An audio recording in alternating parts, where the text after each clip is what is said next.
We'll get started. Get started. Okay.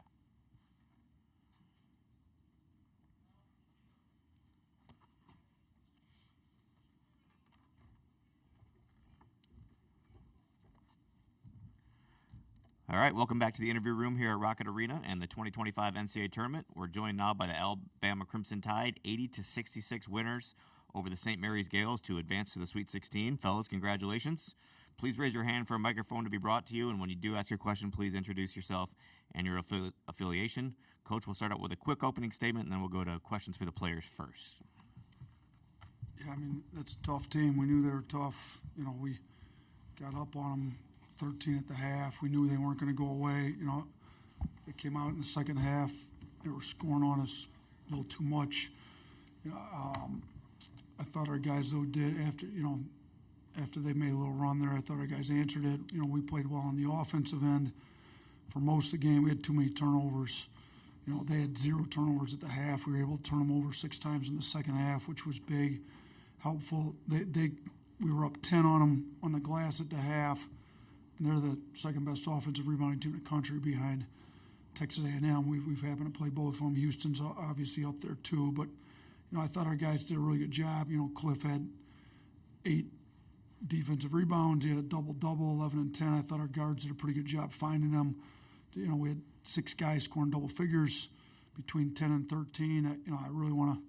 Sears is not up here, but I thought his energy, his positivity when he was on the bench with the 2 fouls, how hard he played on defense, even with the foul trouble, I thought was huge. You know, we had other guys step up and be able to score. I think it's tough to guard us when you get 6 guys capable of getting double digits, and that's not even counting multiple guys that have scored it well for us that didn't get to double digits. So thought we had great leadership tonight, showed a lot of toughness, said, you know, the tougher team's going to win this one, and that's one of the tougher teams in the country. So really, our guys really stepped up and met the challenge there tonight.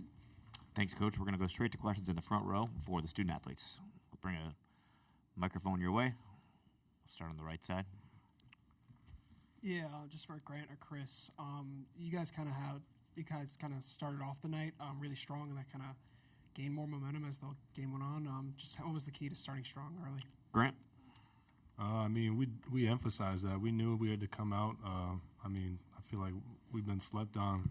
I mean, there's a lot of people saying things about us, like we're about to lose this game. So, I mean, we knew we had to come out and bring energy, and I feel like the starting group kind of got us going, and then everyone came in and did their job, and I felt like down the line everyone had, like, a really solid game. Front row, left side. Chase Goodbread, Tuscaloosa News. Question for Chris. You had the 3-pointer in the first half near the corner that looked like it clipped the glass. Can you walk us through that one? Man, like you right, it did hit the glass, but, you know, I was leaning a little bit, so it happened to, go to the right a little bit. But, hey, the ball was going in today, you know, not complaining at all. Back row on the right, guys. Way back. Justin Williams from The Athletic. Grant back here. Coach talked yesterday about the importance of rebounding because of how they crashed the glass. They got some rebounds, but you guys held them to, I think, 9 second chance points. What was the key to that point of the game allowing you guys to get out and run? I mean, we made it a point of emphasis for the guards to get in there and strip down when they did get an O board, because we knew we weren't going to hold them completely from getting an O board. So, I mean, we emphasized that. We know we got tough guards who can come in and get rebounds, and then, I mean, just people making physical plays and blocking shots and getting steals. Left side, second row.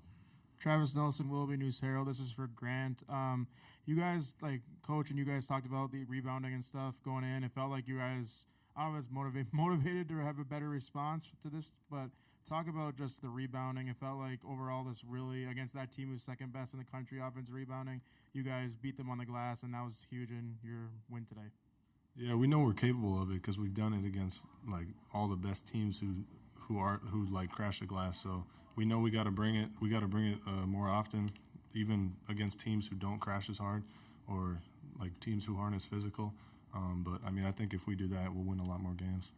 Third row, right side. Julie Mitchell, WVTM 13 in Birmingham. This is for all 3 of you. Talk about guys who really chipped in these 2 games here. Mo D had himself quite a cute couple games here in Cleveland. I know he's been a spark plug all season, but can you speak about him and what he's brought these 2 games here in Cleveland? Aiden, want to start us out? I would just say he's brought straight toughness and just hard playing. he been hitting some threes too, so which have been big for us. So just shout out to Mo, man. That's my boy. He's been playing really good these first 2 games. We'll go down. I'm sorry. Grant. Yeah, I've never seen him hit like a off the dribble step back three, so that was pretty cool. But I mean, he's just been playing hard. He always does, so it's good to see shots fall for him. And Chris. Yeah, like all season, Mo's been, the key to our winning, our success all season. You win championships with players like Mo because you never know. Like, he hitting threes tonight, and next thing you know, he might get 6 offensive rebounds in 7 minutes. So, like, Mo, like, we depend on Mo a lot for, other than just scoring. You got rebounding, steals, all the, the blue-collar plays. So, Mo's been the key to our success all season. Fourth row, right side. Yeah, guys, Michael Bevan with the Akron Beacon-Journal. Getting back to the Sweet 16, where the program's been here, just what do you think about the experience and what's going well for this team heading into the second weekend? Aiden? I would say I don't think we've played to the level that we are capable of playing these first 2 games. We've been fortunate enough to come out with 2 wins, but we got to turn up this 3rd game to come out with a win in the Sweet 16. That's what I'd say I feel like. Anything else for the student athletes? All right, thanks, guys. You can head back to the locker room. Congratulations. We'll continue here with Coach Oates for about 7 more minutes. We can go right to the front row, Coach, on the right side. Let's get a mic up here, guys.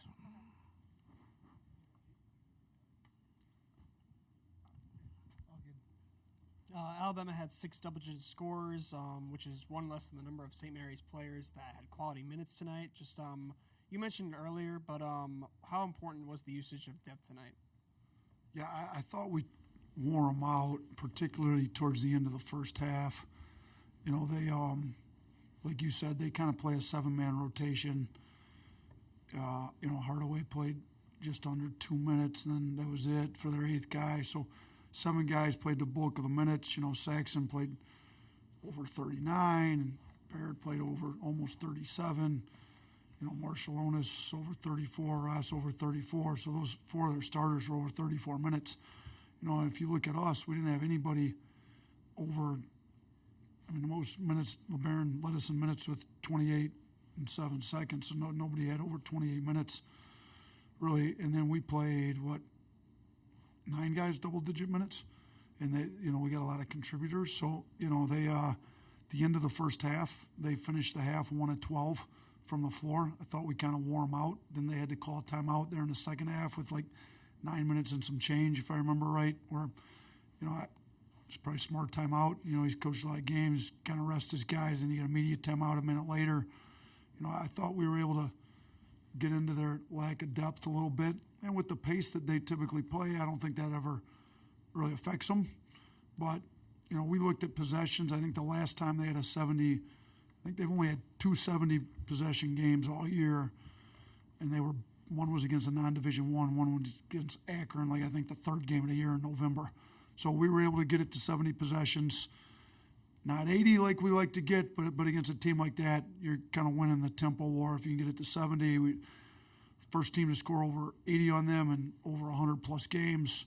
So I think our depth, our tempo did get to them, but, man, they're tough. They're physical. They end up with 15 boards, which is way too many, but, their offensive rebounding rate was 36%. It's a lot higher than what we wanted, but they've we ended up winning the second chance point. So I did tell our guys going in, just because you give up an board, there's, like in our practices, we'll give points for boards. There's no points for an board in a game. There's only points if the ball goes through the rim. So we're going to give up some boards. We're not going to pitch a shutout. They're that good. Once we give up an board, we got to get stopped. So, Chris Youngblood got in there. He got that steal late. I told our guards, we got to have all you in the mix. We need you getting rebounds. If they get it, we need to have you stripping their bigs after they get it. LeBaron ends up with 3 steals, 6 defensive rebounds. Can't say enough about our guards making tough plays, I thought, helping rebound. So thought we did a good job with some of that stuff. Left side, Coach. With the Tuscaloosa News. Coach, do you think this team is even better equipped from a personnel standpoint and a depth standpoint to reach a Final Four, even more so than the team that actually did it last year? Yeah, for sure. We're definitely deeper with more guys available. I thought Darian Reed was great on Friday. It didn't work out to play as many minutes this game, but we literally have 10 guys. I'm comfortable playing double-digit minutes. Grant Nelson was hurt. We got away without playing him hardly at all. Darian was part of that, being able to not play Grant until about 7 minutes to go in that game. So, whether it's injuries, foul trouble, just depth to wear teams out, guys just not playing well, and you need somebody else to step up. I definitely think we've got it. Mo Diabate stepped up big in last year's run, even today. I mean, they went two bigs a lot. I mean, 2 7-footers out there. So he didn't play as many minutes maybe as we normally would have liked him to do, because we played Aiden Sherrill, Cliff, and Grant a lot of minutes. And like Aiden and Cliff don't really play together much. Tonight we did a lot more. So most minutes weren't what we'd like to get him, and I'm sure they'll go up moving forward. But shoot, you look at what he did in 15 minutes. I mean, he had 10 and 5 in 15 minutes. So, we've got guys that have efficient games too. Like Darian Reed scored 9 points in 10 minutes or so on Friday, whatever it was. I think guys are able to have efficient minutes and play efficient in their minutes, which I think is big as well. Way in the back on the right side, Coach. Coach, Cliff's had a good season, but it seems like he's really been a difference maker these past 2 games. Is something clicking with him, or just the matchups are working out well for him? I hope something's clicking with him, because when he's playing really well like he was tonight, we're a different team. Thought he was great against Robert Morris. He's at 11 double-doubles on the year. I think he's more than capable of having a double-double every game out. He played 25 minutes and had 10 and 11 with 2 blocks. Should have even had 2 assists tonight. So I thought he was really good and did a good job kind of challenging their big. I mean, their bigs are good. They're big. They punch in the post a lot. You kind of look at what they did. Saxon had a good game. I mean, he had 15 and 5. He shot 7 of 12 from the floor. Wessels was only 3 of 9 from the floor. I thought Grant, Aiden Sherrill, Cliff kind of affected those 2 guys a little bit, but they're good. They're big. I mean, they're tough. Last 2 questions in the 4th row, Coach, starting on the end. Nate, Chris Easterling, Akron Beacon Journal. I know you're still sort of in the moment, soaking up this win, but the last 2 games have been really defensive-minded, physical kind of teams in that you faced. But now you're going to face BYU in the Sweet 16, a team maybe a little bit stylistically like you guys. Is sort of, you kids almost find it refreshing after kind of going through kind of a grind of these last 2 games to see a team that's maybe stylistically a little bit more like you guys? I mean, they're definitely way more stylistically like us, like you said. I've actually gotten to know Kevin pretty well. I've gone to the Suns training camp a couple times when Monty was the coach and he was the assistant there. And he's great. I've kind of been interested to follow him as he got into college. He's done a really good job there. I've watched him a little bit here and there, but I haven't dove in totally. I don't know that I want to say it's refreshing to go against somebody that plays like us, because I think we're really tough to guard. And we've led the country in scoring the last 2 years. I don't think anybody's saying it's refreshing to play Alabama, whoever's running the defense for the other team. So, I mean, in a way, maybe it's not such a smash mouth game, like not playing football out there like some of these teams, but they're not easy to cover. He's running great sets. They've got shooters all over the place. They're good. So we're going to have to really lock in, and coaches are going to have to really do a good job getting our guys ready, and then our guys are going to have to execute whatever the plan is that we decide to put in, and we're going to have to make adjustments to it, because I'm sure he'll make adjustments. So, I'm looking forward to playing in the Sweet 16. It's great. It's the first time in school history we've been to 3 straight Sweet 16s, but I would not use the word refreshing to play against an offense like BYU's has. It's probably not the correct word. Right. 2 seats now. Ashley Bassett, Cleveland.com. Coach, what do you just think about that connection that Mark and Cliff had on a couple of those alley-oops? I think he's leading the NCAA tournament right now in dunks. And then for you and Mark to continue your winning in Cleveland, we talked about your amazing career records here. Just continuing that. So I think Mark's 6-1 now here in Cleveland, right? 11-1. And I'm 11-1. I've been here a few more times than Mark, so I had more opportunities than he had. No, I mean, I thought Mark played great. I mean, it's he doesn't get in foul trouble much, so it's a little tough with him getting in foul trouble. That's why his minutes were down. 26 minutes. He's usually over 30, but I thought he kept his attitude great. We pulled him in, took him out, played him. I think he's been looking for Cliff. He's finding him. He really just cares about winning. Like a lot of the guys that can score it at the level he can score it at, get frustrated when they're not scoring. Mark's been moving the ball, just being a really good team guy here in Cleveland. So whether it's being in Cleveland or what, he's made 3 straight Sweet 16s as a player. So whether they sent us to Spokane or Birmingham, he's what's now 6-0 in the first weekend of the NCAA tournament. So Cleveland's been good to him. So is Birmingham. So is Spokane. So let's hope we can head to Newark and play as well as we did in LA last year, because that was good for us as well. So regardless of where they send us, we got to play 2 really tough teams coming up, and we got to be ready for them. I thought Sears been great here this weekend. We need him to be great again next weekend. Thanks, Coach. Good luck in the second weekend. All right. Thank you. Appreciate it.